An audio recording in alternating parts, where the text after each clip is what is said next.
Bonjour à tous et bienvenue dans cette nouvelle vidéo. Bourse ou immobilier?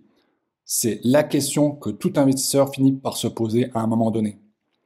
Les Français adorent la pierre, c'est indéniable. Mais depuis quelques années, de plus en plus d'épargnants se tournent vers les marchés financiers vu l'émergence des brokers en ligne. Alors, quel est le meilleur choix? Dans cette vidéo, on va comparer les deux placements en profondeur. Rentabilité réelle, risque, fiscalité, effet de levier, liquidité et surtout les chiffres concrets sur 20 ans. Tu vas voir que la réponse n'est pas aussi simple que l'immobilier c'est du solide ou la bourse c'est risqué. Et à la fin, je te dirai pourquoi, selon moi, la bourse est aujourd'hui avantageuse. Bien sûr, à condition de savoir s'y prendre. Parlons déjà des rendements historiques, et c'est le plus factuel, c'est-à-dire la performance. Entre 2000 et 2025, le prix moyen de l'immobilier en France a été multiplié par environ 2,2, soit une hausse moyenne de 3,1 par an. Sur la même période, le CAC 40 dividendes réinvestis a été multiplié par 3,3, soit environ 5% par an net d'inflation. Et si on prend le SP 500 américain, et là c'est vraiment beaucoup plus impressionnant, on est à plus 7,5 par an sur 25 ans. Donc voici là un graphique qui montre l'évolution de 100 euros investis entre 2000 et 2025. Donc on voit très nettement, au final, l'immobilier a une performance moindre par rapport à la bourse.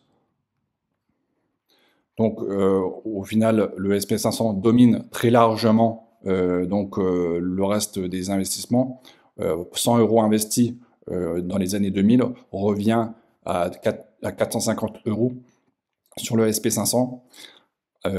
Sur le CAC 40 dividende inclus, là on est entre 300 et 350 euros. Et l'immobilier seulement au-delà de 200 euros. Donc au final, la conclusion, c'est que la bourse, sur la longue durée, fait mieux que l'immobilier, et cela même sans effet de levier. Donc on va reparler aussi de l'effet de levier. Et c'est vraiment, dans l'immobilier, une arme redoutable, c'est-à-dire le crédit. Donc toute personne peut investir sur le marché de l'immobilier avec des prix beaucoup plus importants.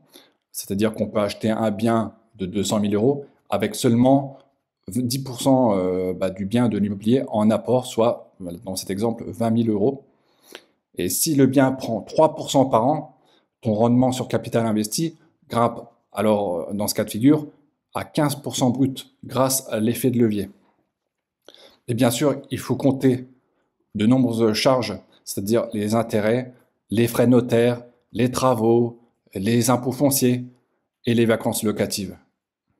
Et au final, malheureusement, le rendement net moyen d'un investisseur immobilier en France tourne souvent entre 4 et 5%, et cela, c'est pas plus.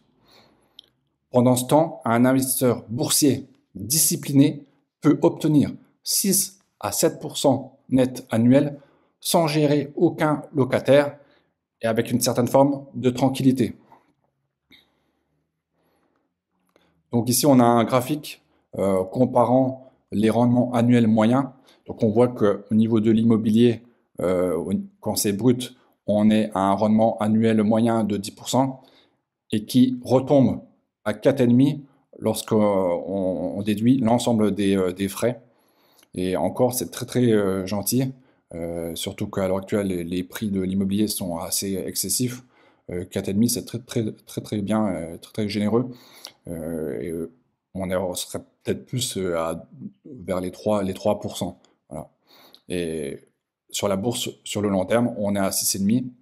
Et cette différence de 2% dans cet exemple est très très importante, surtout quand on investit sur des dizaines d'années. Alors bien sûr, la bourse a un principal risque, c'est la volatilité. Alors le problème de la bourse, elle fluctue. Voilà. Et en 2008, le CAC 40 a chuté de 42%. En 2020, pendant le Covid, moins 35%. Mais à chaque fois, il est remonté. Et ça, c'est plutôt bon signe. Quant à l'immobilier, lui, forcément, ça baisse plus lentement, mais peut aussi chuter fortement. On a des cas d'exemples dans divers pays, notamment en Espagne en 2008, où le prix de l'immobilier a chuté de moins 30%. Et quant à l'immobilier commercial en 2023, c'était de 20% dans certaines zones. Et en réalité, le risque dépend surtout de ton placement dans le long terme. En bourse, moins de 5 ans, c'est plutôt volatile, mais au-delà, quand on est sur des proportions en années beaucoup plus importantes, le risque est quasi nul historiquement. Et si on investit sur ces périodes-là, généralement, on est très souvent gagnant. Et ce serait vraiment une erreur de perdre, en tout cas. Alors là, on est sur le site de Giro et on voit, on va dire, l'indice CAC 40. Voilà. Et on voit très nettement que le CAC 40 a connu des hauts, des bas, des hauts, des bas, et ainsi de suite, notamment aussi lors du Covid, mais qu'au final, sur une certaine longue période, et là, dans les années, on va dire 1990, on était à un point de 1400 points, et au final, aujourd'hui, on est aux alentours de 8000, ce qui prouve bien que sur le long terme, les le marché des actions est beaucoup plus performant. Autre, autre graphique concernant la volatilité annuelle moyenne concernant la bourse et l'immobilier. Bien sûr, la volatilité en bourse est largement supérieure que celle de l'immobilier. Voilà, notamment en 2008, lors de la crise des subprimes. Et on voit que la bourse fluctue entre 8% à peu près et quasi 20%, alors que la volatilité de l'immobilier, on va dire lissée sur 10 ans, elle est entre 2,5 et 6%.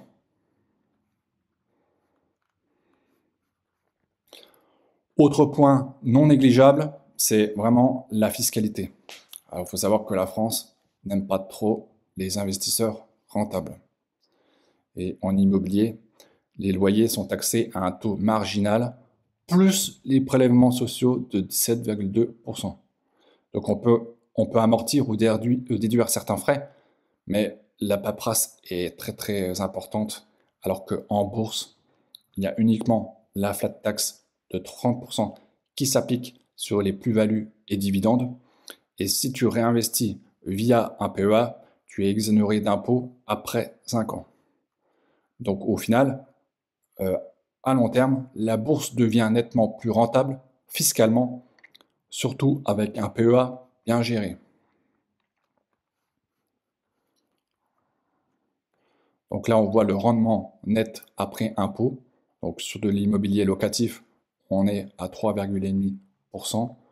Et sur un placement bourse via un PEA, on est à 6%.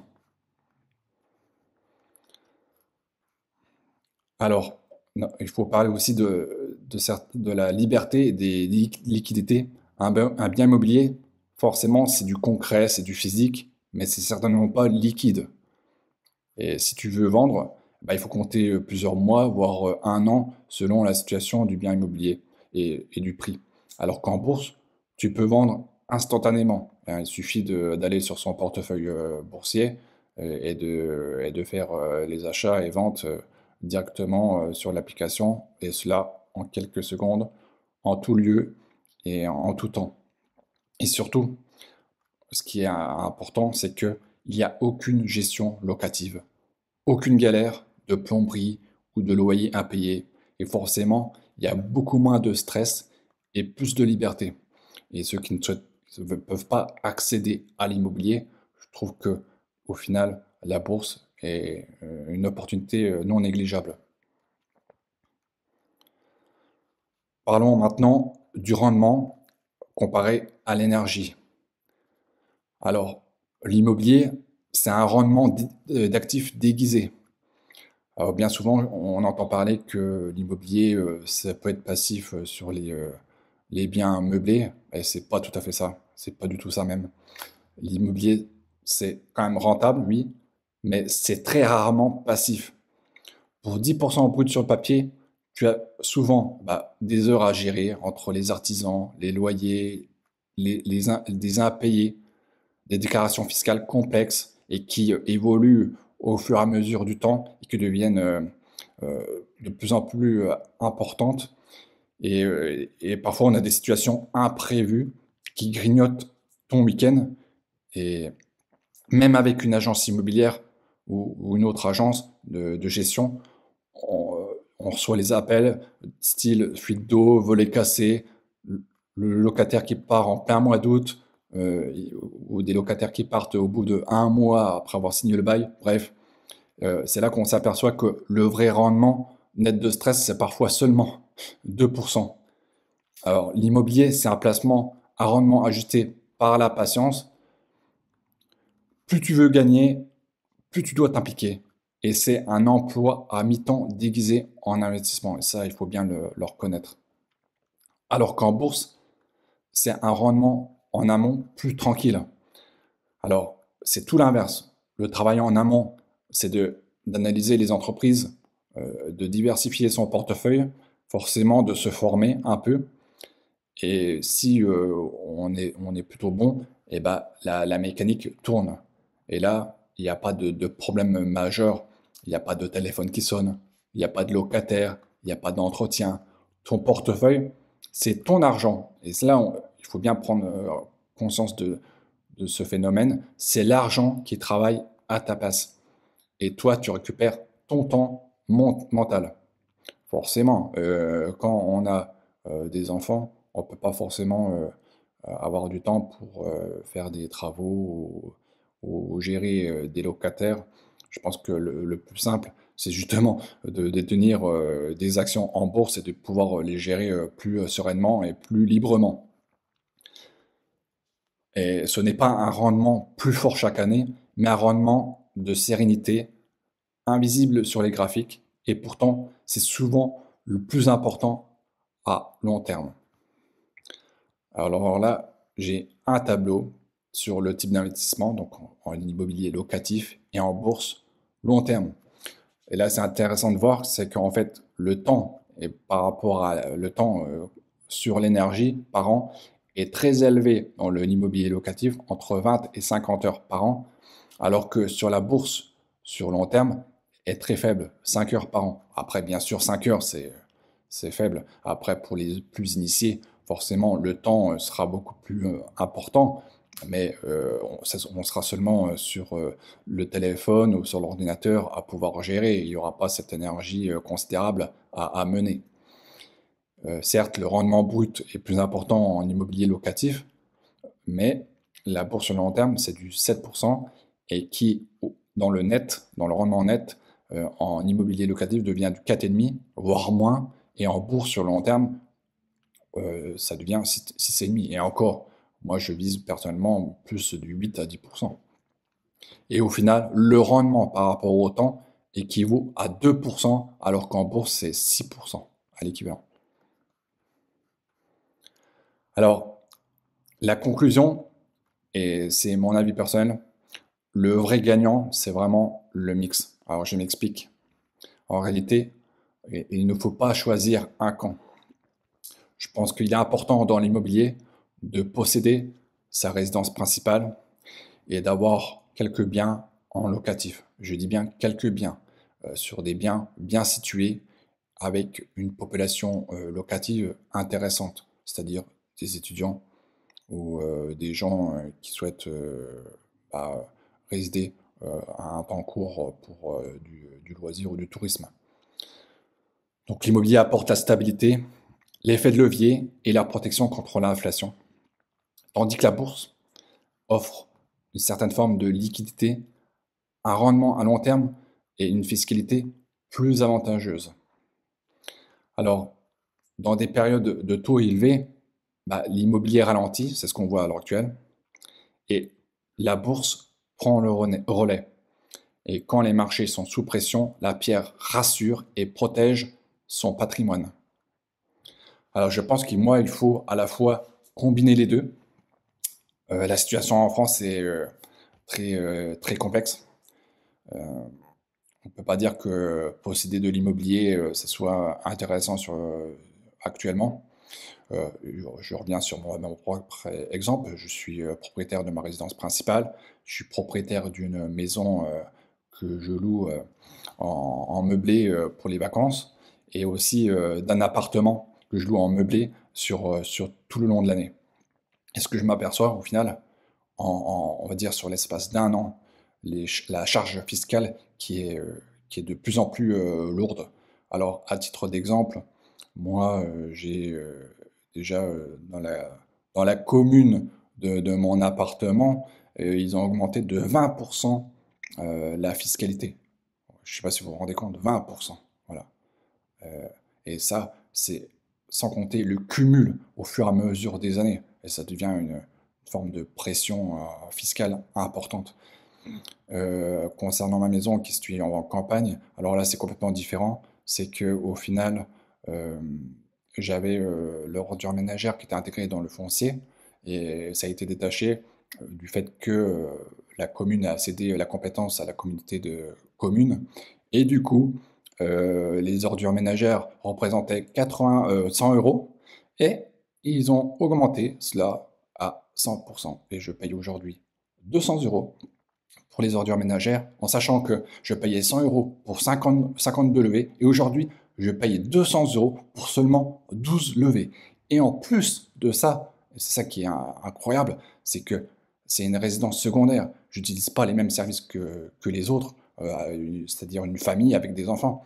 Et j'ai le même tarif qu'une famille avec des enfants. C'est pour dire qu'en fait, les propriétaires de maisons secondaires sont vraiment, ne sont pas épargnés et sont vraiment des vaches à lait, voilà, pour, on va dire, les communes. Voilà. Autre point, l'eau, pareil, qui a été détachée aussi, on payait via la commune, maintenant on paye via la communauté de communes, et la facture d'eau a augmenté de 50% en un an. Voilà.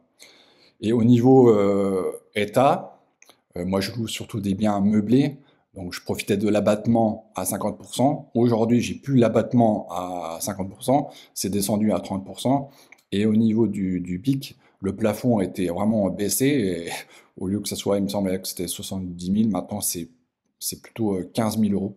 Donc on voit très bien aujourd'hui que malheureusement, la fiscalité en France est trop importante et que le curseur est beaucoup plus placé sur la bourse. Et moi, je considère que la bourse, c'est un meilleur placement aujourd'hui, dans le contexte où il suffit simplement d'investir tous les mois en DCA sur les actions qui offrent les meilleurs rendements et éviter surtout de faire des achats-ventes, éviter de faire en sorte que les mouvements en portefeuille soient des formes de fiscalité pour faire bénéficier au final l'État. Voilà. Moi, ce que je veux, c'est que mon portefeuille boursier euh, ait un rendement comme un effet boule de neige qui grossisse au fur et à mesure. Et je ne souhaite pas forcément qu'il soit ponctionné dessus. Voilà. Donc au final, je pense qu'il faut placer le curseur les actions et, et en fonction de la situation économique et politique du pays, placer ce curseur sur l'un ou l'autre. Donc, en combinant les deux, on profite donc forcément des cycles économiques et on ne les subit pas. Et le secret, ce n'est pas forcément de choisir entre la bourse et l'immobilier, mais comme je disais, c'est savoir quand renforcer l'un pour équilibrer l'autre. Parce qu'au final, la meilleure stratégie, c'est ce que j'en conclus à 40 ans, c'est la liberté, la stabilité et la sérénité dans toutes les conjonctures. Alors maintenant, je voudrais savoir en fait, vous, qu'est-ce que vous préférez? Est-ce que vous êtes plutôt pour la bourse, l'immobilier ou les deux? Dites-le moi en commentaire, donnez-moi votre avis sur ce que je viens d'évoquer et faites-moi part de votre expérience. voilà, concernant l'immobilier et les marchés. Et si vous voulez continuer à progresser sans se faire piéger forcément par les cycles économiques, eh ben, je vous invite à vous abonner à la chaîne. Voilà, je vous remercie d'avoir visionné cette vidéo et je vous dis à très bientôt.